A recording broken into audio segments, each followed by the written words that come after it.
Today we're going to take a look at section 1.5, which is quadratic equations. So in section 1.4, we were looking at linear equations. And with linear equations, we had the ability to solve for x in very straightforward ways. And as we're looking with quadratic equations, it's going to become a little bit more complicated. So a quadratic equation has the form ax squared plus bx plus c equals 0. Or at least you can have it become that form if you need to, right? You can shift some things around and put it into that form. The only condition is that a is not 0. B could be 0, c could be 0, but not a.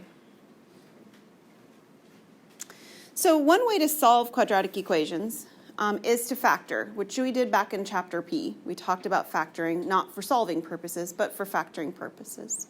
So if we're dealing with an equation like this one, x squared plus 2x minus 8 equals 0.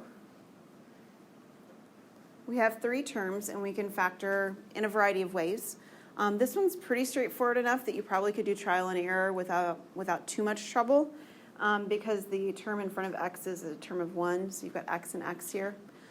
What would your signs be? Let's do that next. A positive and a negative, otherwise I won't get the negative 8 at the end. And then I need two numbers that multiply to 8, and they have a difference of 2. 4 and negative 2. All right, and we'll have a positive 4, and we'll have a negative 2 in the order that you said, so that we end up getting a positive 2 in the middle when we look at our inner and our outer terms. So if we were to multiply that back out, we would in fact have the x squared plus 2x minus 8. Okay, so we've already talked about doing that. So once we've done that part of it, solving means taking each of those pieces and setting them equal to 0. So we've got x plus 4 equals 0. I've got x minus 2 equals 0. So I'm going to subtract my 4 from both sides. So x is negative 4. Add my 2 to both sides. And x is 2. So generally speaking, quadratic equations have two solutions when we get to the end. They could be two matching solutions, like it could say x equals 2 and x equals 2. Like that's a possibility. And sometimes they don't have any solutions at all. That's also possible. But 2 is the most. They can't have more than 2. And 2 is sort of our expectation because it's x squared, all right? So taking a look at a couple others, number 8 could be factored. Number A, 2a, could be factored. You could do that if you want. But this one's actually very friendly to do it another way, so I wanted to show you another option. How is this problem different than the last one? Right, it doesn't have that b term in the middle, right? That bx term in the middle, it doesn't have that. So one option here is that you could actually do this kind of like you do a linear equation. You can move your 8, and then what would I do with the squared on the x squared? Right, you could square root. So this is a very unique type. Doesn't work if you have a bx term. Some couple things that you need to remember when you're doing this, of course, is that when you put a square root into a problem, right, take the square root of both sides, you have to put a plus or minus. Also, we can break 8 apart into 4 and 2. So the square root of 4 is 2, and then I still have the square root of 2 underneath. Okay? So if you remember what that is the square root of 8 becomes square root of 4 and square root of 2. Now you could factor it too. I mean, that would be possible. This one's kind of ugly just because 8's not a perfect square. But it could be factored in that way. But it's kind of nice to do it with square roots on this one. B actually feels like the first problem we did, right? I have something that looks like I need to square it first, and then I need to clean it up, move it all on the same side. And you could do that. You definitely could. But this one actually has a very similar format to the problem we just did as well. You have something, it's got some stuff inside parentheses, squared, and it's equal to some other pieces. So you could use that square root principle as well from here, if you'd like. So what's the square root of x minus 3 squared? Yeah, it's x minus 3. Those are inverse operations, so they cancel. Just like you did on the problem before, you have a plus or minus because we put a square root on. Now, we've talked about negatives underneath radicals before, right? What happens when we have a negative under a radical? You take an I. You got to take out an I, right? That was back in section P7. So this is I. And then if you take a look at the number 20, it also is a 4 times something, namely 4 times 5. Square root of 4 is 2, so this is actually 2i. And I have a square root of 5, because the square root of 5 doesn't have a perfect square to remove. Now we're not quite done, right? I want it to say x equals, and right now it says x minus 3 equals. So what am I going to do with that negative 3? Yeah, that's exactly right, Ashley. I'm going to add it to the other side. So I have x over here. Now, I can't actually physically take like the 3 and combine it with a 5 or the 3 and combine it with a 2 because they're not like terms. I can't do that. So my best option is to simply write it before the plus or minus. So this is 3 plus or minus 2i radical 5.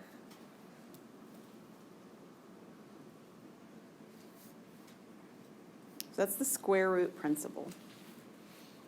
And if you didn't want to do that one, if you wanted to distribute it all out and clean it all up and move it all to the same side, you could do that. You would end up having to use the quadratic formula afterwards to solve that. So just FYI, there are other options, but this one's a pretty nice option on this one because of the format it was given to us in. A third option, so we've got factoring, we've got the square root principle.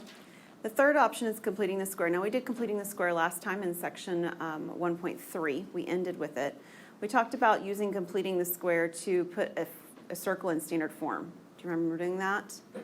We looked at taking the middle term, dividing by b, and squaring it, all that jazz. We're doing that again here, but for a different purpose. So it's the same process, but it yields more information, or it yields different information than centers of circles. So when we're looking at completing the square, we take the middle term's coefficient, we divide it by 2, and we square it. So what's negative 12 divided by 2? It's negative 6, and then squared is, 36. So we're going to need that piece of information here in a moment. Before we do that, we need to adjust this much like we did our center of our circle, or when we were doing our circles, by moving constants to the right. That was the first thing we did when we were dealing with our circles, is we had all the x terms, space, and then all the y terms with a space, and then we have the constants on the other side. Yes, ma'am? So since we know it's going to be 36 and 33 is only 3 less than 6, could we just add 3? You could, and whether you do it now or whether you do it later, eventually that's the result of what's going to happen.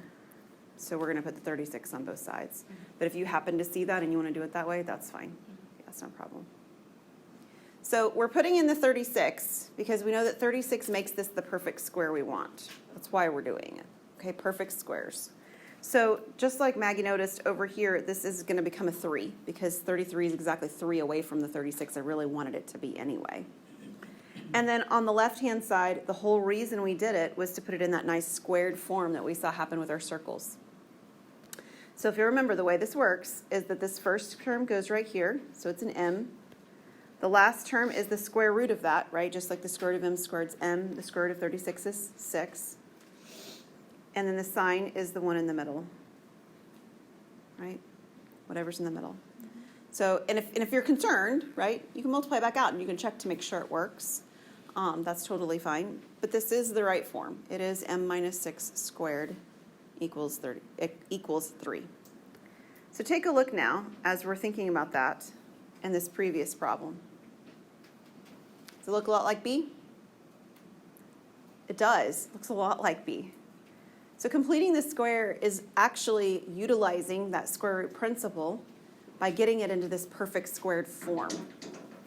Because what we can actually do now, okay, I got a mess going on here. I need to shift it so I can have some space to work. Whoops.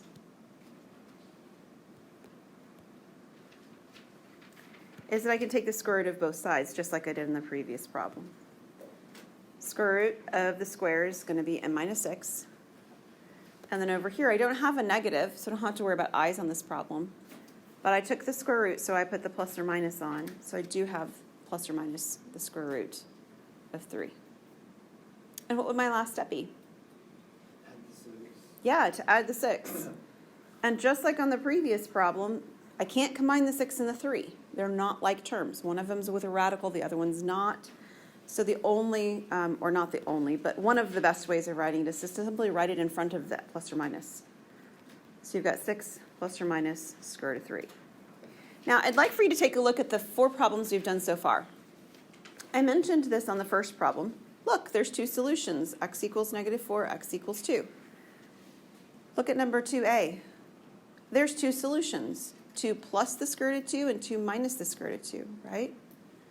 On number b here, 2b, 2 solutions, 3 plus 2i square root 5, 3 minus 2i square root 5. And here as well, 6 plus square root 3 and 6 minus square root 3. So I cannot remember, so you'll have to check when you do your homework for this section, but I can't remember if they make you put them in separately or if they allow you to do the plus or minus to put them in together. So if they're telling you 2 solutions and you don't find a plus or minus key, that's probably what they're wanting you to do. They're probably wanting you to write down m equals, for example, on this one, 6 plus square root of 3. And on the second one, m equals 6 minus square root of 3. Okay? So they may intend that you are answering your problems in that fashion. Okay, so we're going to do another completing the square problem. Here it is. So 3x squared plus x equals 2. All right, so here's something about this one that's different than we've seen so far. We didn't see this in the circle section. We didn't see it on the last problem that we did. The x squared term has a 3 beside it. Y'all see that? It's really not very friendly. Because this whole b over, I don't know why I've got an extra slide in there, but I do. This whole b over 2 squared business relies upon the fact that the x squared term, or the squared term at the beginning, has a coefficient of 1. And this one doesn't.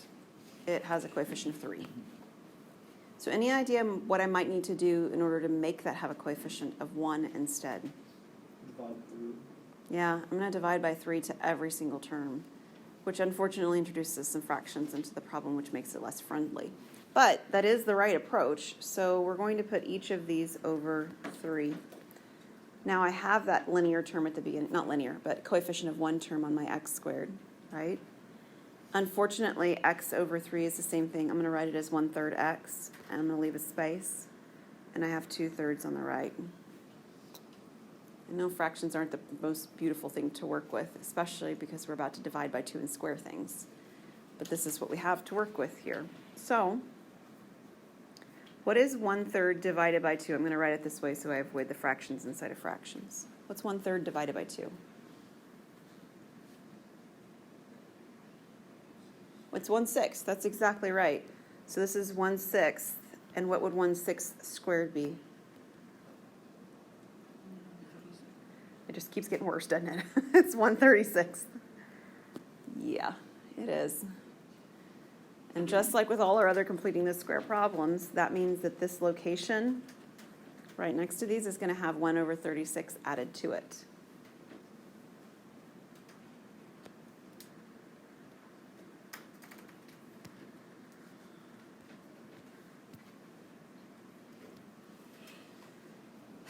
Okay, but the cool thing is, we know how this factors.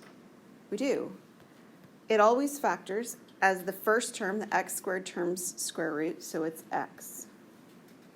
The sign that's in the middle, that's a positive. And then what would the square root of 1/36 be? 1/6. So the factoring part is never the tricky part of these problems. There may be some more tricky stuff later on, but it's not going to be the factoring part of it, because the factoring always happens the same way, right? Now, on the other side of the equation, that's more of a mess, right? I have 2 fractions, and I need to have them added together, so what do I have to do to get that to happen? Yeah, I need common denominators. So what might the common denominator be between 3 and 36? 36. What would I need to multiply 3 by? 12. So I'm going to multiply 3 by 12, which means also I'm multiplying 2 by 12. So 2 by 12 gives me 24. I've got the addition of the 1 above the 36 over 36. Beautiful things are about to happen. You ready for it? It's very exciting. Because you're not acting excited at all. So sad. What's on the top? 25. Why am I excited about 25? Because it's a perfect square. That's really why. It is. It's because it's a perfect square. So over on the left-hand side, I have that x plus 1/6 squared.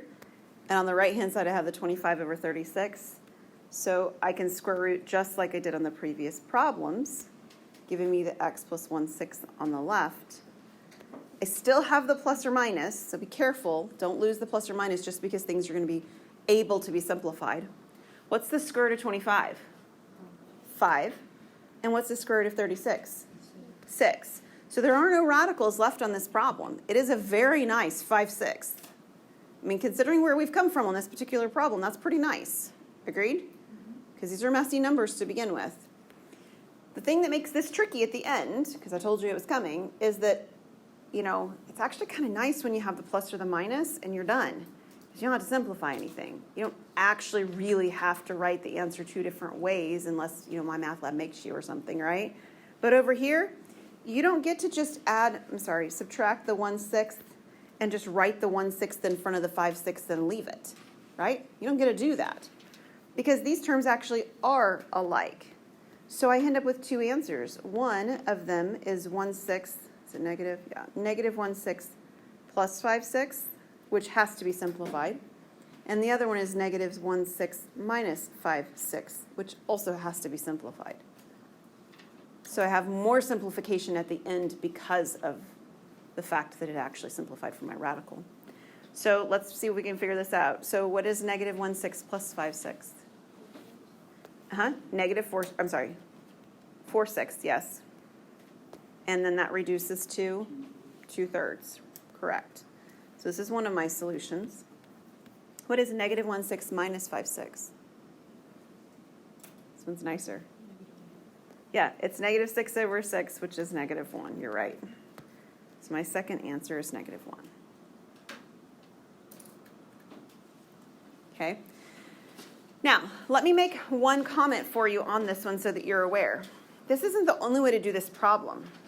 We did it in completing a square because I wanted to show you another example of completing a square, and that's fine, all right? But you also could move the 2 to the other side of the equation and attempt to factor, right? And if factoring didn't work, you could use the quadratic formula, which I think we're about to hit on the next one too. So this isn't the only way to do this problem. I just wanted to show you another example. And in particular, I wanted to show you an example of what happens when the square root actually simplifies. That was the goal, all right? Because if the square root simplifies, you've got more simplification to do at the end rather than less. All right, quadratic formula. Have we talked about this yet at all? Have I sung you a song? Yeah. I feel like I did. That's why. Okay, good. I thought I remembered singing the song. Okay, quadratic formula. So this is the quadratic formula for the form ax squared plus bx plus c equals 0. So it's a generic quadratic formula, assuming you have a, b, and c. You have to have a. The b and c are optional. And this formula goes something like this. It goes x equals negative b plus or minus radical b squared minus 4ac all over 2a. It's Pop Goes the Weasel, in case you didn't know. So whatever it takes to memorize this formula, there are very few formulas I'm going to make you actually memorize. A lot of those things we did back in section 1, 2 with those equations. Remember I gave you a piece of paper that day and we had a lot of equations. I'm not going to make you memorize those, but you have to memorize quadratic formula. So if it's not something you've memorized so far, sort of make a mental note or a written note that that's something you will have to do. Now, the one thing to recognize as you see this written, though, is that a, b, and c, they're all on the same side of the equation with 0 on the other side. Okay? So anytime we're working with a problem in the quadratic formula, the first thing we need to do is shift everything over, and this usually we do it to the left. So on our first problem here, number 4, the first thing we're going to do is we're going to move the negative 6x, or the 6x to the left with negative 6x, and the 13 to the left with positive 13. So I have x squared minus 6x plus 13 equals 0. So quadratic formula is typically one that we use when things are not easily factored, or maybe we don't see how they'd factor easily.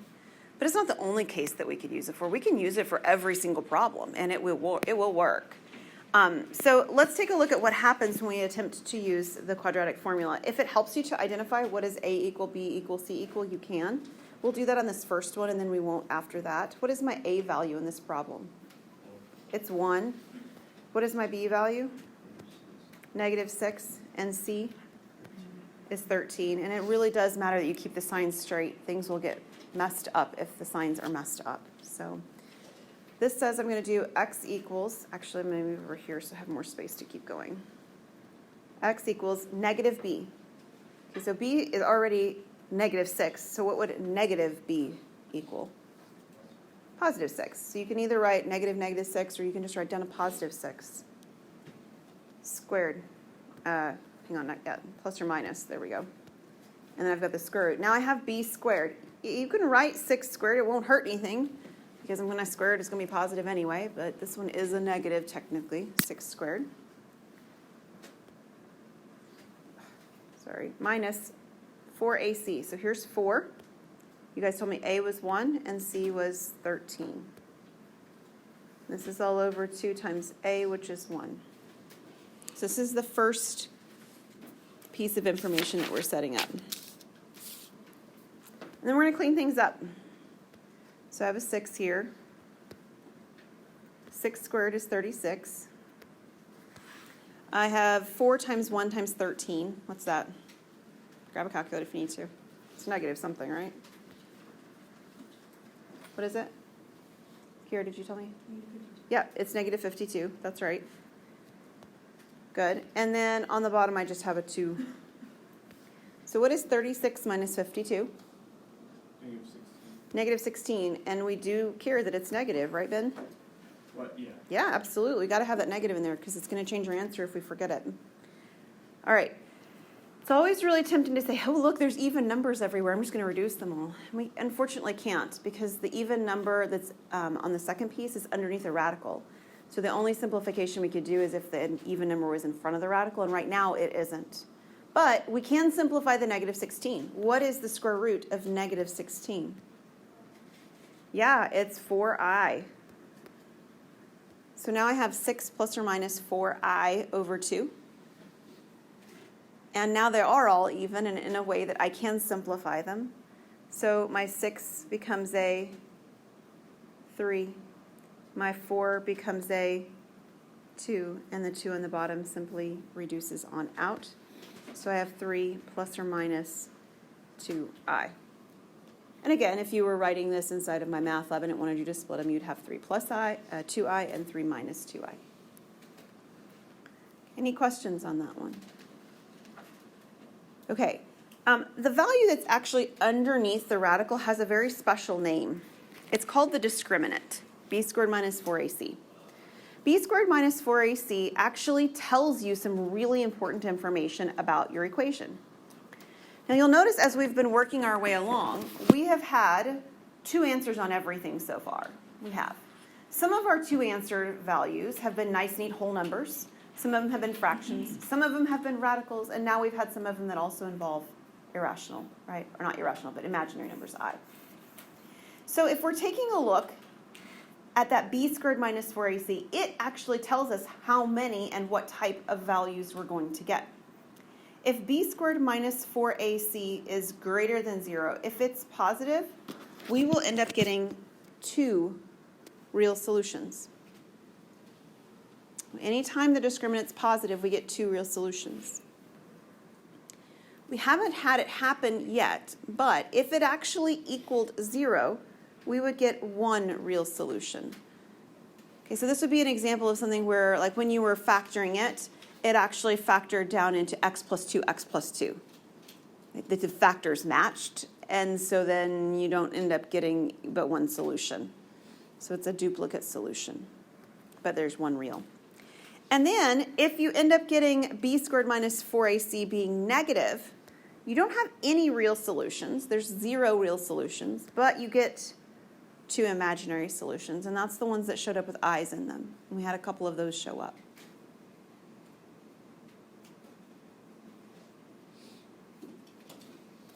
So there are some problems, we'll do an example one here, where they don't ask you to solve it. They just ask you what kind and how many of the solutions do you get. Those problems are actually really nice because they don't involve any radicals, they don't involve any factoring. They actually involve like elementary school arithmetic. So let's take a look at an example. So it says, how many and of what type of solutions will the following have? So you've got 3x squared minus 7x plus 3. And all it's asking you to do is to evaluate b squared minus 4ac, and then using the information we just looked at on this slide, decide how many and what type of solutions do I have. So what is the b value in this solution, or in this equation? Yeah, negative 7. Negative 7. You guys wanted me to ask a first since I was going alphabetical order. What's the a value? It's 3, yeah. And what is my c value? Happens to also be 3 on this one. Okay, so this is what I mean by saying this is arithmetic, elementary school stuff. All you're really calculating is this quantity. No radicals, no solving equations, nothing. You're just plugging numbers in and evaluating. So, I don't know how that ended up being cubed. I don't mean that. I definitely didn't. That means a squared. I'm so sorry. All right, what is negative 7 squared? 49. Do you have a question, Drew? No. Okay, just checking. 4 times 3 times 3. 36. 49 minus 36 gives me 13. In particular, it's something that's greater than 0, right? So what kind of solutions and what type, how many, all that good stuff, what do we get? Right, there are 2 real solutions.